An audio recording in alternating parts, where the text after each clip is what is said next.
तो इस वीडियो में हम देखेंगे digestion of food in small intestine. Human being की स्मॉल इंटेस्टाइन में फूड का डाइजेशन कैसे होता है।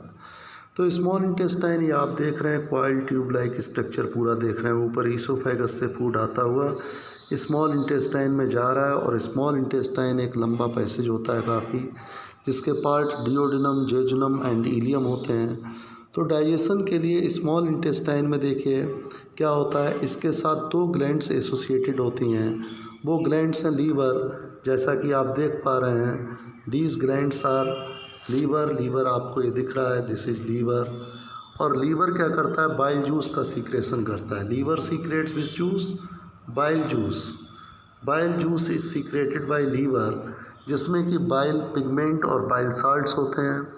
इसके बाद जो एक ग्लैंड और इसके साथ एसोसिएटेड होती है वो ग्लैंड होती है पैनक्रियाज। तो पैनक्रियाज आप देख पाएंगे, ये जो लीफ की तरह ये स्ट्रक्चर दिख रहा है, ये एरो बना हुआ है। This gland is called pancreas. तो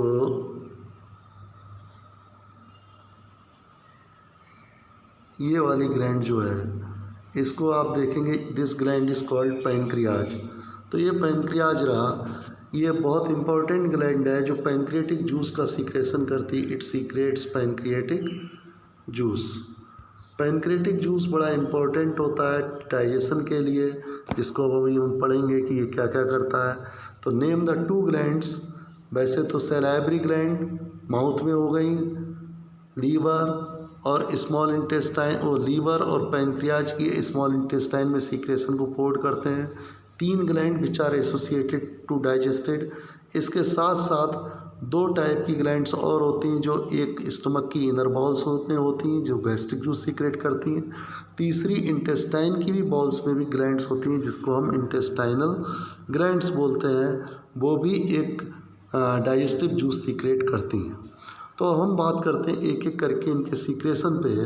तो सबसे पहले जो आपने पढ़ा कि पैनक्रियाज जो लीवर का सीक्रेशन है, तो लीवर क्या करता है, बाइल जूस। और बाइल जूस का काम जो होता है, फंक्शन ऑफ बाइल जूस आप देख पा रहे हैं। ये लीवर एक बड़ी सी ग्लैंड है और in fact it is largest gland in the body and very important part. It secret bile juice.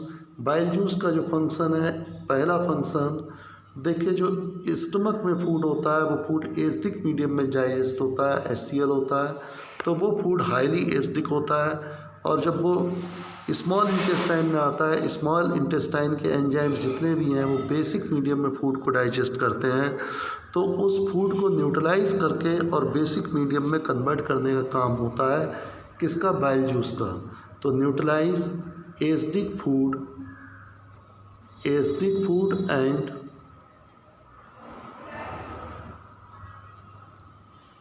and provide basic medium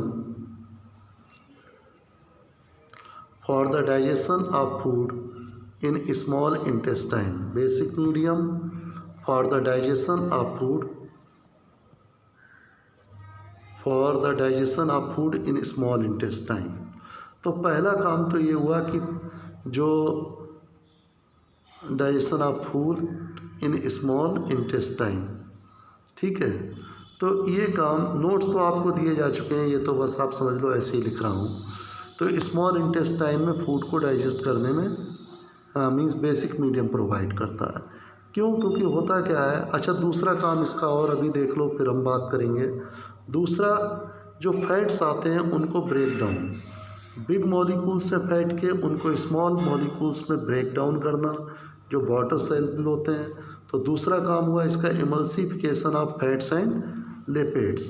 तो what is the function of bile juice, एक तो बेसिक मीडियम प्रोवाइड करना small intestine में, दूसरे help in emulsification of fats and lipids. तीसरी, अब जो बात करते हैं हम वो पैनक्रियाटिक जूस पे आते हैं। तो पैनक्रियाटिक जूस में हमारे पास कुछ एंजाइम्स होते हैं।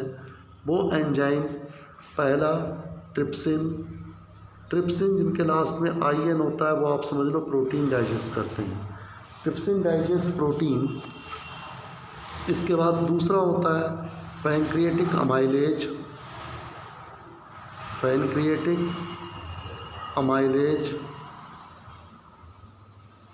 और तीसरा होता है ट्रिप्सिन, पैनक्रेटिक अमाइलेज और लाइपेज।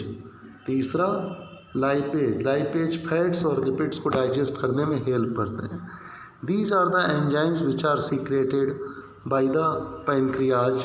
तो अब इनका काम क्या है?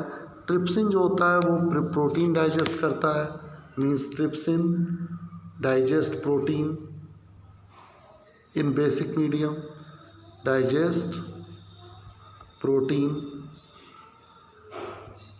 एंड अमाइलेज, जो पैनक्रेटिक अमाइलेज है वो कार्बोहाइड्रेट और स्टार्च को डाइजेस्ट करते हैं, कार्बोहाइड्रेट एंड स्टार्च। और तीसरा एंजाइम जो लाइपेज है, मैंने बताया था अभी, फैट्स और लिपिड को डाइजेस्ट करते हैं। तो इस तरीके से पैनक्रेटिक जूस के डिफरेंट कंपोनेंट का फंक्शन हो गया।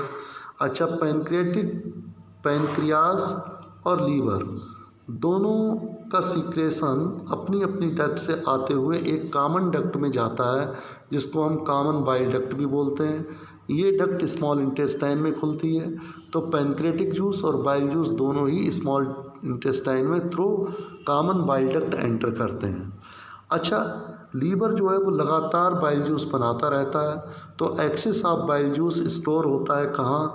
एक आर्गन होता है गॉल ब्लैडर, जिसे हम पित्त की थैली भी बोलते हैं। तो गॉल ब्लैडर में ये लगातार स्टोर होता रहता है जब इसकी ज़रूरत नहीं है स्मॉल इंटेस्टाइन में, और जब ज़रूरत एक्सेस में पड़ती है तो गॉल ब्लैडर कॉन्ट्रैक्ट करके एक्सेस बाइल जूस भी प्रोवाइड करा देता है स्मॉल इंटेस्टाइन को। इस तरीके से गॉल ब्लैडर का काम क्या हुआ? Storing of bile juice, it stores bile juice. Pancreatic juice का काम हो गया। इसके बाद भी डाइजेशन अभी कंप्लीट नहीं हुआ है स्मॉल इंटेस्टाइन में। अब इसके लिए कंप्लीट डाइजेशन के लिए स्मॉल इंटेस्टाइन की बॉल्स जो हैं वो इंटेस्टाइनल जूस को सीक्रेट करती हैं। इंटेस्टाइनल जूस वो जो बचा खुचा जो अब डाइजेस्ट नहीं हो पा रहा है उसको डाइजेस्ट करता है और कंप्लीट डाइजेशन ऑफ फूड कर देता है कहाँ? स्मॉल इंटेस्टाइन में। Complete digestion of food take place in small intestine. और उसके एंड प्रोडक्ट जो होते हैं डाइजेशन के, वो प्रोटीन्स के जो एंड प्रोडक्ट हैं डाइजेशन के, वो क्या है? Amino acids. प्रोटीन डाइजेस्ट होके अमीनो एसिड्स में बदल जाती है। अच्छा, कार्बोहाइड्रेट्स वो ग्लूकोज में कन्वर्ट हो जाते हैं, दे कन्वर्ट इनटू ग्लूकोज। आपसे पूछा जाता है what are the end product of digestion of protein? Amino acids, carbohydrate, glucose, और फैट्स जो हैं वो fatty acids and lipids, fatty acids and glycerol इसमें कन्वर्ट हो जाते हैं। तो end product of digestion of fats is fatty acids and glycerol. अब ये स्मॉल इंटेस्टाइन में है। तो इस तरीके से डाइजेशन कंप्लीट हुआ स्मॉल इंटेस्टाइन में। इसके बाद जो होता है, जो बचा हुआ फूड होता है, नियर अबाउट जो भी फूड हम लेते हैं उसका 3/4 अनडाइजेस्टेड रहता है। वो फूड लार्ज इंटेस्टाइन में पहुंचता है और लार्ज इंटेस्टाइन का कोलन, ध्यान रहे, colon absorb excess of water. ये जो आप देख रहे हैं इसमें कोलन, ये कोलन एसेंडिंग, ये डिसेंडिंग कोलन, ये कोलन जो है इसमें से एक्सेस ऑफ वाटर को एब्जॉर्ब कर लेता है और जो वेस्ट मटेरियल होता है अनडाइजेस्टेड फूड वो सेमी सॉलिड के फॉर्म में आ जाता है, जो कि रेक्टम में जाके स्टोर हो जाता है, टेम्परेरी स्टोर होता है और बाद में ये एनस के थ्रू बाहर हो जाता है, जिसको कंट्रोल किया जाता है एनल स्प्लिंटर के थ्रू। रेक्टम में स्टोर रहता है, बाहर नहीं जाएगा। क्यों? क्योंकि एनल स्प्लिंटर कॉन्ट्रैक्ट है। जब रिलैक्स में आएगा तो एनल स्प्लिंटर के थ्रू ये फूड, अनडाइजेस्टेड फूड बाहर निकल जाता है, जिसको हम इजेशन बोलते हैं। एक जो बीच में अब एब्जॉर्प्शन की बात आती है, ये इजेशन पहले हो गया, एब्जॉर्प्शन सुनिए। एब्जॉर्प्शन में जो स्मॉल इंटेस्टाइन में फूड डाइजेस्ट हो गया तो स्मॉल इंटेस्टाइन की इनर वॉल्स पे बहुत सारी ब्लड कैपिलरीज होती हैं और उनमें ब्लड फ्लो हो रहा था। तो जो डाइजेस्टेड फूड है वो एब्जॉर्ब हो जाना चाहिए ब्लड में। उसके लिए अगर ऐसे ही रहेगा तो स्लो एब्जॉर्प्शन होगा। तो फास्ट के लिए जैसे ये स्मॉल इंटेस्टाइन की वॉल है, इसके अंदर बहुत सारे फिंगर लाइक प्रोजेक्शन इस तरीके से बने होते हैं ये, और जब इसमें फूड जो होता है डाइजेस्टेड फूड इससे पास हो रहा होता है यहाँ से, तो ये सरफेस एरिया को बढ़ा देते हैं। In small finger like projections जो बहुत सारे नंबर में होते हैं, मिलियंस, ये क्या काम करते हैं, ये सरफेस एरिया ऑफ इंटेस्टाइन को बढ़ा देते हैं। इनका नाम होता है बिल्लाई।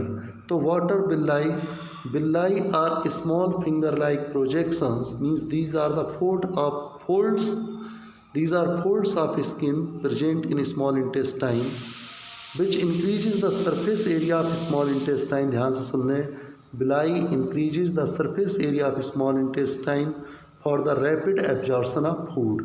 क्योंकि हमें एनर्जी ज़्यादा चाहिए होती है तो फूड तेज़ी से डिफरेंट सेल्स तक पहुंचना चाहिए, तो उसके लिए ब्लड में तेज़ी से एब्जॉर्ब होना चाहिए।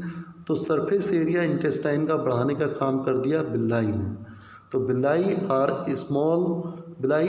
folds of skin which looks like finger like present inside the small intestine, they increases surface area for rapid absorption of food। इसके बाद जो फूड अब डाइजेस्ट होकर एब्जॉर्ब हो गया, ब्लड में पहुंच गया, ब्लड से इसको एनर्जी के फॉर्म में मीन्स यूटिलाइजेशन ऑफ फूड, वो कैसे होगा, ये ब्लड सेल्स को पहुंचा देता है, डिफरेंट बॉडी सेल्स को फूड पहुंच जाता है ब्लड के थ्रू, जहां सेल्स में उसका फिर ऑक्सीडेशन होता है जो रेस्पिरेशन का स्टेप होता है। In this way digestion of food completed, means nutrition of food completed in human beings. So